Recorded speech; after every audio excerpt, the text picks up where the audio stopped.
Online video में आप सभी का स्वागत है। ये कक्षा 9 का केमिस्ट्री का भाग क्लास 9th में जो हम केमिस्ट्री पढ़ते हैं उसमें जो चौथा चैप्टर है उसका नाम है परमाणु की संरचना।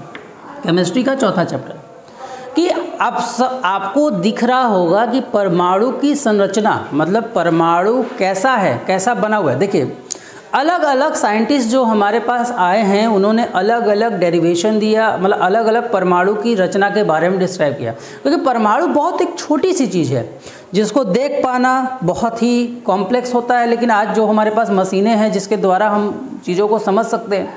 तो सबसे जो लेटेस्ट अभी चल रहा है परमाणु की संरचना का डेफिनेशन पहले मैं वो बताऊँगा, फिर इस चैप्टर में जो आपको पढ़ना है हम लोग उस पर डिस्कस करेंगे। तो देखिए कोई भी परमाणु होता है तो वो स्फेरिकल मतलब गोलाकार होता है, जिसके बीच में नाभिक होता है, जिसके बीच को हम लोग क्या बोलते हैं बेटा, नाभिक बोलते हैं। इस नाभिक में कई सारे प्रोटॉन न्यूट्रॉन होते हैं। ध्यान समझिएगा, ये जो हमने एन से सिंबल बनाया है इसका मतलब है न्यूट्रॉन, और जो हमने पी रखा है उसका मतलब क्या बेटा, प्रोटॉन। अब ये कोई ज़रूरी नहीं है कि जितने न्यूट्रॉन होंगे उतने प्रोटॉन होंगे, ज़्यादा कम भी हो सकते हैं। वो अलग अलग परमाणुओं की संरचना भिन्न भिन्न होती है। अब इसके चारों ओर क्या होता है, इसके चारों तरफ अलग अलग कक्षाएं होती हैं। किसी में 2 होगी, किसी में 3 होगी। जैसे ये कक्षा अलग अलग क्या होती है बेटा, कक्षाएँ होती हैं।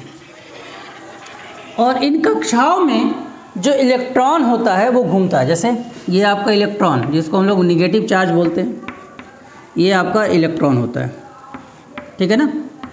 अच्छा पहले में 2 से ज़्यादा नहीं होता, 3 बना दिए थे। पहले कक्षा में सिर्फ 2 इलेक्ट्रॉन होता है। कैसे होता है, इलेक्ट्रॉन कैसे कक्षा में फुलफिल किए जाते हैं, तो जब हम बोर-बरी संकल्पना मतलब बोर-बरी ने जो हमें बताया था, जब हम उस टॉपिक को पढ़ेंगे तब हम अच्छे से क्लियर करें। अभी फ़िलहाल बस हम आपको इंट्रोडक्शन दे रहे हैं इस चैप्टर का।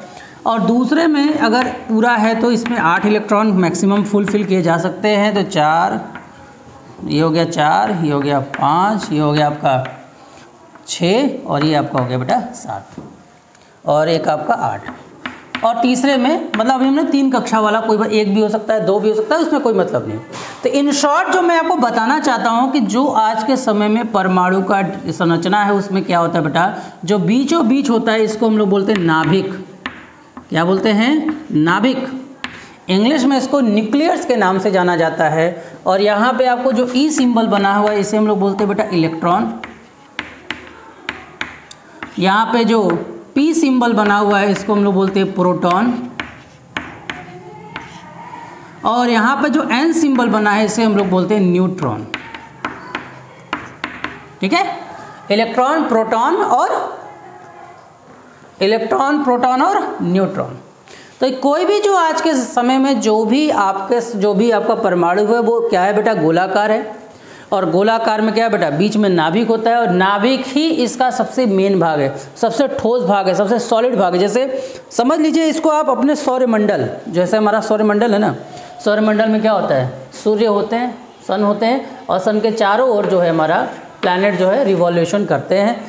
जानते कि नहीं जानते हैं कि जो हमारा सन है और सन के चारों तरफ क्या है बेटा, रिवॉल्यूशन होता है, सारा रिवॉल्यूशन होता है। मतलब वो सन के चारों ओर सारे ग्रह क्या होते हैं बेटा, घूमते रहते हैं।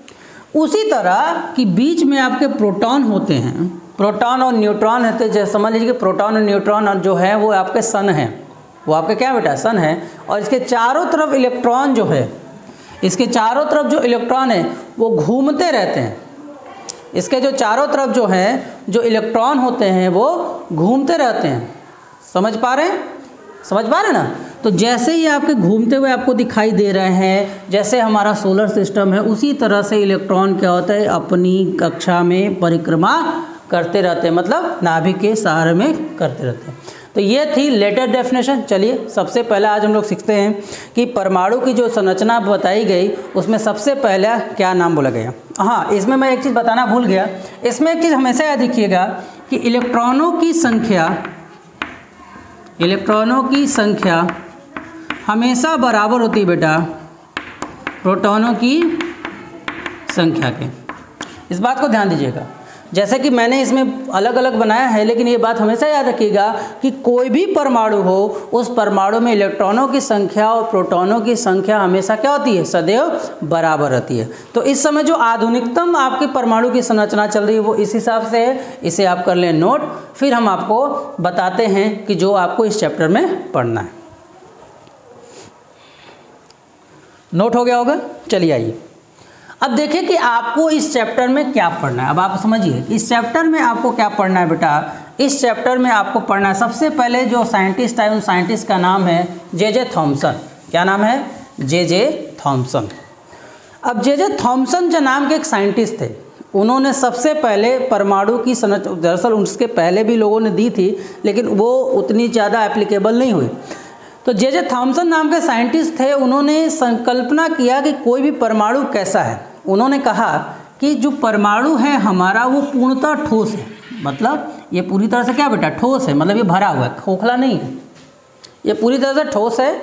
और जो ठोस भाग है वो क्या बेटा, धनायन भाग है। उन्होंने बताया जो ठोस भाग है वो पॉजिटिव पार्ट है, मतलब धनायन है। ठीक है, क्या है, ठोस जो भाग है वो पॉजिटिव पार्ट है। और इसके बीच बीच में कहीं इलेक्ट्रॉन धंसे पड़े हैं, मतलब इलेक्ट्रॉन एक जगह नहीं है, बीच बीच में इलेक्ट्रॉन कहीं ना कहीं धंसे पड़े हैं। तो इसको उन्होंने नाम दिया, क्या, ये जो पार्ट है उसको उन्होंने कहा कि ये निगेटिव पार्ट है। अब उन्होंने समझ में नहीं आ रहा था कि वो कैसे बताए, तो उन्होंने कहा कि जैसे आपने तरबूज देखा है ना, वाटरमेलन, तो तरबूज में जो आपने देखा है, तरबूज जब खाते तो उसमें देखेंगे रेड रेड होता है। तो रेड वाले को उन्होंने कहा कि ये पॉजिटिव है, रेड वालों को उन्होंने कहा कि ये पॉजिटिव है, और उसके बीच में जो बीज घुसे पड़े हैं वो उसके इलेक्ट्रॉन है। देखिए मेरी बात समझिए कि उन्होंने क्या बोला, ये उनकी संकल्पना थी, उनका मानना था कि परमाणु ऐसा होगा। और आपको जानकर हैरानी होगी कि ये रूल कई दिनों तक चलता रहा।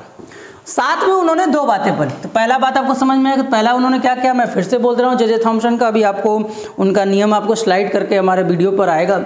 तो जे थॉमसन ने ये बताया कि परमाणु जो होता है, परमाणु एक ठोस गोला है, उस गोले में ज़्यादातर भाग जो ठोस भाग है वो धनायनों से भरा पड़ा है, और उसके बीच में इलेक्ट्रॉन रैंडमली धंसे पड़े हैं। कौन कहाँ धंसा, इससे मतलब रैंडमली धंसा है। और दूसरा जो उन्होंने बात बोला कि उन्होंने ये बोला है कि धनायन भाग का परिमाण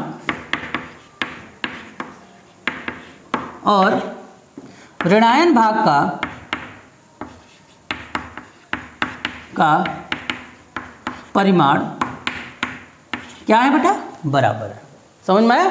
क्या बोला, धनायन भाग का परिमाण और ऋणायन भाग का परिमाण जो है बराबर। अब इसका फायदा क्या हुआ, इससे ये पता चला कि जो परमाणु होता है, अब चूंकि प्लस और माइनस के मान बराबर हैं, जब प्लस और माइनस के मान बराबर होंगे तो इसका मतलब प्लस और माइनस एक दूसरे से मिलकर क्या हो जाएगा बेटा, न्यूट्रलाइज हो जाएगा, मतलब उसका रिजल्ट जीरो आ जाएगा।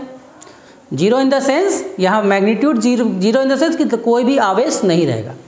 और जब आपके पास कोई आवेश नहीं रहेगा तो ना आप प्लस की तरफ जाओगे ना माइनस की तरफ जाओगे।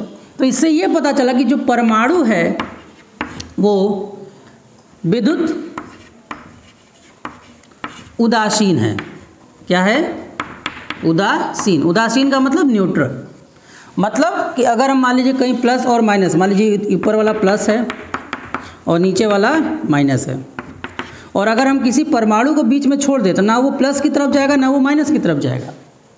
समझ रहे हैं? अगर उसको फेंकेंगे तो वो सीधे निकल जाएगा। क्यों? क्योंकि ना तो इसके पास धनायन की गुण है ना तो ऋणायन का गुण है। अगर धनायन का गुण होता, अगर इसके पास धनायन का गुण होता तो माइनस के पास जाता है, क्योंकि धन जो प्लस है वो माइनस को अट्रैक्ट करता है। और अगर इसके अंदर निगेटिव होता तो ये प्लस की तरफ जाता है और सीधे निकल जाएगा। तो इसका मतलब क्या है कि ना तो इसके पास धनायन का गुण है ना तो इसके पास ऋणायन, मतलब ये उदासीन है, मतलब विद्युत उदासीन है। तो जे थॉमसन की थ्योरी से ये पता चल गया कि ये क्या है बेटा, ये क्या है, उदासीन है। ठीक है, तो इनकी थ्योरी यहाँ तक बहुत अच्छी है। लेकिन बाद में एक रदरफोर्ड नाम के साइंटिस्ट आए जिन्होंने अपने प्रयोगों द्वारा ये सिद्ध किया कि जो परमाणु है वो बिल्कुल भी पूर्णतः भरा हुआ नहीं है, परमाणु खोखला है।